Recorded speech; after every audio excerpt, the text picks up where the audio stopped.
Hello. Today we're going to be showing you how to change the air filter on your Saab Ttid. I believe the engine code is Z19DTR. Could also be A19DTR, I believe. I'm going to be fitting a replacement Pipercross panel filter. I don't have most of my tools on here, on me here. So what I'm going to use is this little chuck with a T25 Torx bit. That will be for the 5 bolts here on the airbox, one at the bottom there, one at the top, one in the top right corner, one just underneath the sensor there, and then right underneath the boot here. You won't be able to see it, but there's one right underneath on the corner there. So what we're going to do is we're going to undo this upper clip, because this will come straight off here, bringing the filter with it, and we can pull the whole boot out the way, exposing the nut. I'm going to pop the camera down to do that, and then I'll be back with you. So the wind is picking up a little bit, but you can see I've slackened off the cable, can't remember what they're called, but either way, slacking that off just with the pliers. Wasn't done up very tight. What we're going to do here is we're going to remove this sensor, so because it's attached to this loom down here, just so we can move everything out of the way. To do these on the Saab, if you're unaware, just push the little yellow bit out and pull it out that side, and then press on, depress this tab here. So there we go. Here's our boot here. This is where the sensor was. You can see the little ridge it sits on there. Mine was quite tough to get off. Obviously a little bit dirty there. You can clean it up before you put it back if you like. Yeah, and as you can see, that's how the connector comes off. So this yellow and black arrangement, like I said, that you depress to get it off here, that all stays together in one part on that cable. And there is that bolt aforementioned. I've actually loosened all the others earlier today, but I'll go ahead, loosen them all, and then maybe take them out, and then we'll open up the airbox. As you can see, I've tucked the sensor just behind here. Once I move the lid, it'll have to go somewhere else, but that'll keep it out of the way so I can access that little bolt there. So I now have all of the bolts removed. This isn't one, this is a mount. Don't worry about that, guys. As you can see, we've got 2 hinges here, and I'm recording on my own, so this is going to be slightly hard. But we pull that back, and then we simply open the box. Oh, they're not hinges. That lifts straight off, and there's our filter. There's our Pipercross to replace it with. Let's open the box up for you and give you a look at that. So here's the new Pipercross filter. You can see it's a lot thinner than the factory. I do believe I've ordered the right one. So we take this one out. You can see it's a lot thicker, a lot more restrictive. Not the foam structure on this, and we can see they're the same size there, so not too worried. You can see how dirty this one is, and how dirty the inside of the airbox is too. So I'm going to give that a quick empty out while I'm here.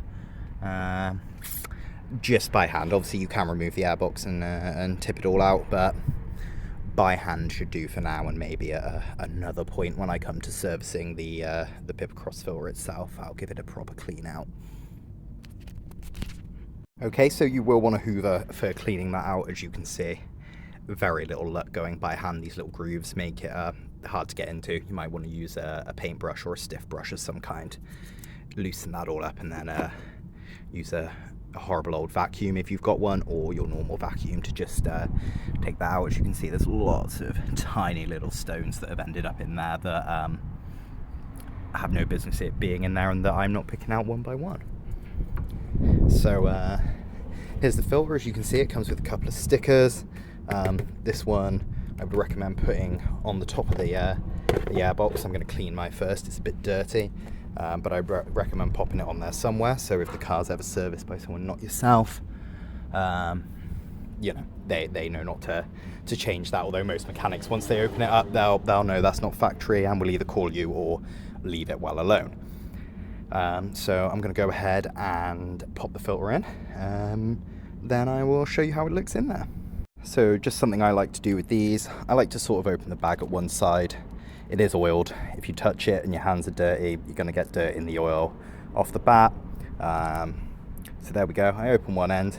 We'll bring it over, you know, I will touch around the edges, but try and mainly to touch this rubber seal along the edge there rather than any of the oiled foam beneath it. So there we go, there she is in. As you can see, it's pretty much a perfect fit. I've used Pipercross on previous cars, as I said, or Pipercross, whatever you prefer, and they're spot on every time. So that's how it looks in. Factory look, really. You know, maybe a little bit cooler if you like the black, but more or less no different. But you know, any mechanic should notice when they open it up that that's not the factory. So while we're reassembling, as I mentioned, there's two clips on here. As you can see, you've got a slight angle on them, and you just want to insert those in there like so first. Pull the math out the way and pop it back on. Sorry, as I said, filming on my own with one hand, not particularly ideal. It will be much easier with both hands, and then just pull this back. This actually came out quite easy. I'm gonna reattach it while the lid's loose. Definitely two hands required, no. As you can see, there's a little tab there for the gasket to go over. That popped right on. I'd use a socket set. It's probably an 8mm. I've got my ghetto pliers, and I'm gonna twiddle the clip gently back up. You know, not over tight, and we're not looking to round the head off this either, because I do have a socket set that I would prefer to use, although, you know, these are never done up too tight. So if you do round it off doing a ghetto job like I am, they are easily replaced from your local motor factors or elsewhere, you know, or what we call a DIY store here in the UK. So, you know, that's pretty tight. I can't remember exactly how many rotations I had to do to undo it, but it's not coming off. To reattach these clips, it's great. They literally pop on, and then you slide your little, yeah, there we go, there's the click, and then slide the yellow bit back, and that's going nowhere.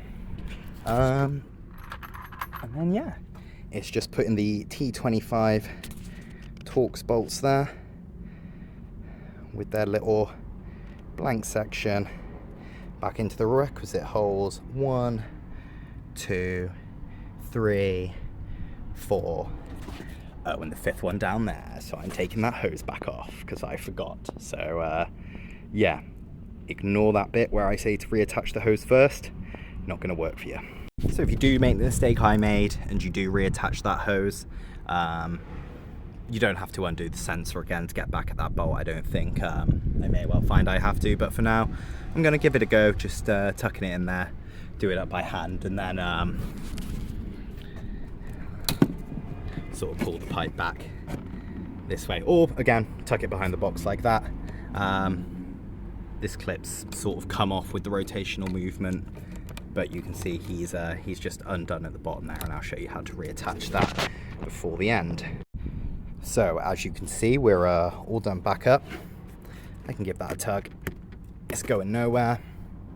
We've got one bolt to put back in. What I was just going to show you on that is that obviously you've got the unthreaded section, but as they're going in and out, as you're either undoing them or doing them up, you'll see, you know, it can't be just pushed in. You have to rotate them, and then after a point it clears the initial hole, goes a bit loose like this, and then you just carry on into the thread below. As you can see, I'm doing it by hand. Like I said, this is a ghetto job going on here, and then just the rest of the way with that. It doesn't have to be overly tight because of the seal on the filter, and I've actually got one of these is a bit dodgy over here, a bit more rusty than the others, so I've put it where hopefully it gets a bit more shielding from the elements, and I will be swapping that one out in due course.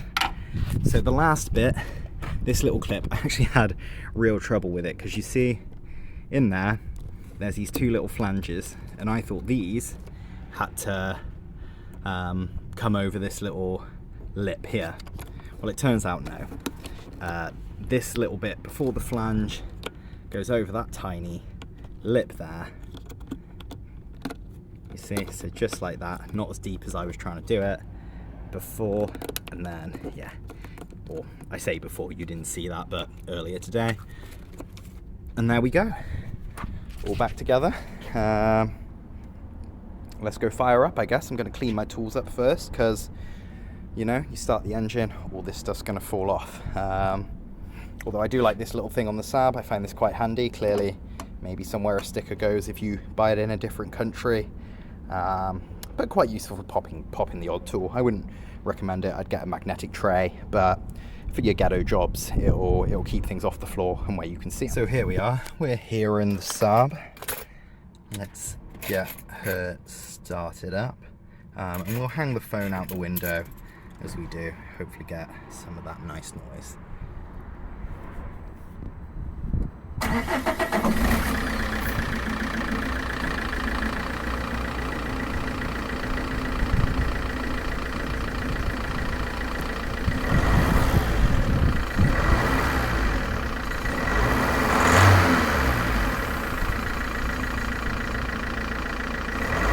So there we go, job done, test drive complete. I am happy with everything there.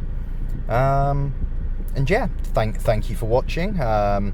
It's worth mentioning I bought my parts off NeoBros. So I bought the Pipercross, I think it was around £40. And I bought a pair of rear springs as well, as I say. I'll be doing another video on the removal of the old ones and the popping in of the new ones. So feel free to come back later and check that out if it's going to be of any use to you, changing your own springs, if you're looking at getting a Saab and wondering sort of how hard some of the maintenance is to do yourself. If you're looking to save a bit of money, we can certainly show you how to do some springs. Thanks very much.